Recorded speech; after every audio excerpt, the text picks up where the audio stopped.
Next thing I want to talk about, and we do get these questions quite a bit, is invoices and carryover balances. What are they? How do they work? Why do they appear? Okay. Essentially, owner is currently using what we call a rolling invoice system. What that means is that our invoices roll over based off what happened in the past. So if there's a balance that's sitting in the past, whether it's a positive balance so the parents overpaid or a negative balance so the family still owes money, that balance will get rolled over onto the latest invoice.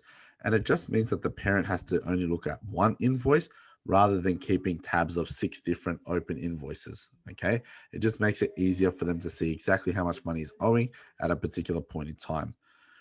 Now, what that may do is it may cause a carryover balance. So as you can see here, I've got this account here, Goethe. They owe me $177. Okay. Now on the invoices screen, we've broken it down into nice little columns to see a summary of every invoice.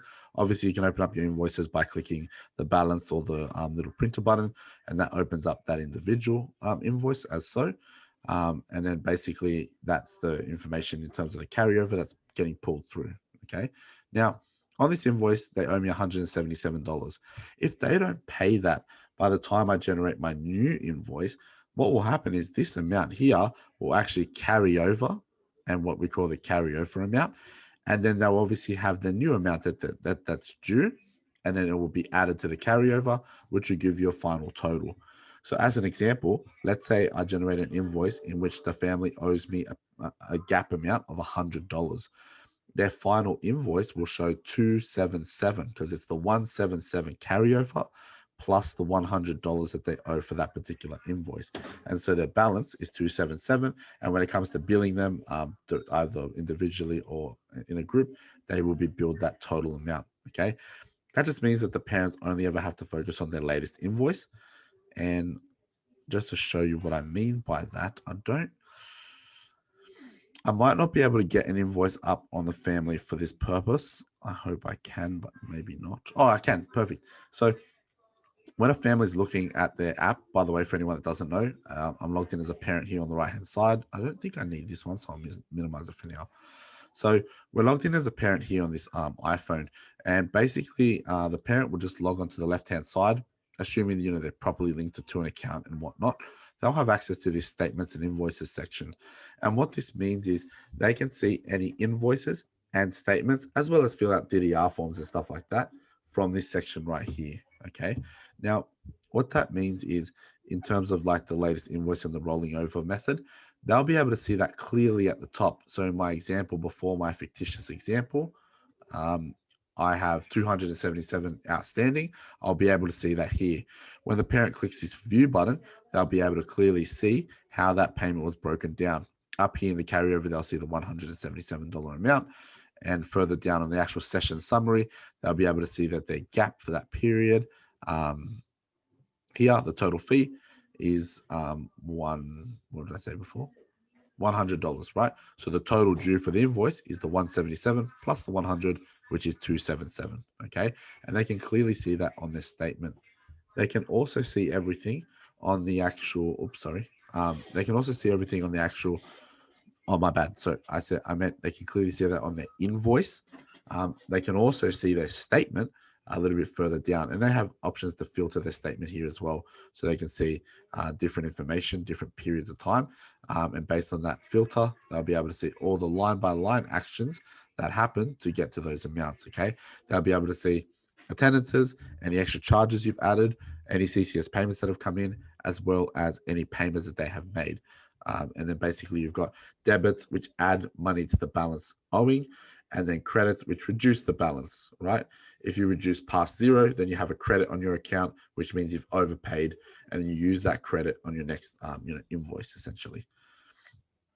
Now, other ways that carryover balances can occur as well is estimating in CCS. Now, we all know how volatile, I guess, CCS can be in terms of the calculations, in terms of how quickly things can change. And in a few seconds, we'll go through what happens when we don't have CCS or what happens when we see a reduced amount of CCS. How can we troubleshoot to find out why that occurred? But there's many different things that can happen. Parents can dispute enrollments. We might forget to submit sessions. you name it, parents might get paid the CCS. There's so many different things, and we'll go through some of those scenarios in a second. But essentially, what that means is, and one of the big ones is entitlements can change just out of the blue. So the invoice amounts that we've been previously expecting to get, maybe the system hasn't quite. Maybe the system we generated the invoices first, then the entitlements changed. So in reality, we received less CCS than what we were invoiced.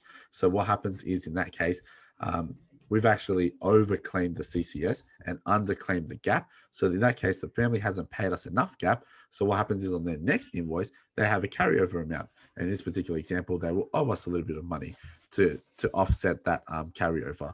In a different instance, they might increase their percentages and hours. So they might actually overpay CCS. So they might have a credit applied to their account. So these are little things that happen. Okay. Now, there's no clear cut way of saying it's always going to happen this way, but just a little like sort of way to sort of help you sort of try and troubleshoot a carryover balance is open up the family transaction. Okay. The invoices are always derived by the balances of family transactions. Okay. So we're always pulling these numbers here depending on when you're generating your invoices. Okay. So if I generate an invoice, let's say, for example, the 1st of February, it's going to look at the statement for the balance at the 1st of February, pull that through, pardon me, pull that through as a carryover balance, and then apply any sort of fees, CCS estimates or CCS actuals, etc., to that account so we can work out what the gap is. And then it'll give you the total. Okay. Now, oh, this might not be. Let me just see if who was that? That was Omar. Give me a sec. Oh, one cool thing, even while like right now. So we have some test accounts here, and I've forgotten. I know the child's name, but I've forgotten the account details. Okay. One cool thing about the family account screen came out of the blue is you can actually search in this filter a parent's name, a child's name, or an account name. So I can search at this level, I can search at this level, and I can search at this level for a particular account. Okay. So in my particular case, I know the child was Omar, who has that open invoice that we are talking about before. So I can open that up by searching Omar. That's still not that great. Just give me a second. I'm just trying to find if we have a good account that I can sort of work off, but it doesn't look like there is. What I want to show you is basically if you're using the debiting system, like through billing through the merchant, you can come onto your invoices and clearly see old invoices here and open them up. Okay. And it will show you the exact CCS amounts. This is a different type of invoice, but you know what your invoices generally look like, and they have the CCS amounts and all that for past invoices. So you can compare what was invoiced to what actually occurred, okay, and see any discrepancies that would happen there. Other times that there's carryover balances where fees change. Now, fees might change because you've actually changed the fee in terms of the center and the center level. Everyone's fees have gone up, or that particular child might have had a different fee for um, a particular session because you've given them some type of discount for whatever reason. So little things like this can also cause carryover balances depending on when the changes were made and when we actually invoice the families. Okay, so keep in mind these kind of little things and use both the invoices and the statements to try and troubleshoot what we did invoice, what we've actually billed the families for, and what actually occurred. Okay, and then able to fix that up. Now, I will get to it in a second, but you can delete invoices as well. So if an invoice hasn't been taken, you've realized there's some discrepancy, something's not adding up, or for example, we invoiced we created the invoice first, then some change happened. We can actually go and delete that invoice, regenerate it, and it'll pick up all those changes as well. You know, picked up extra bookings, deleted bookings, CCS change entitlements and whatnot. The actual CCS hours or percentages change. So all of that can affect carryover balances.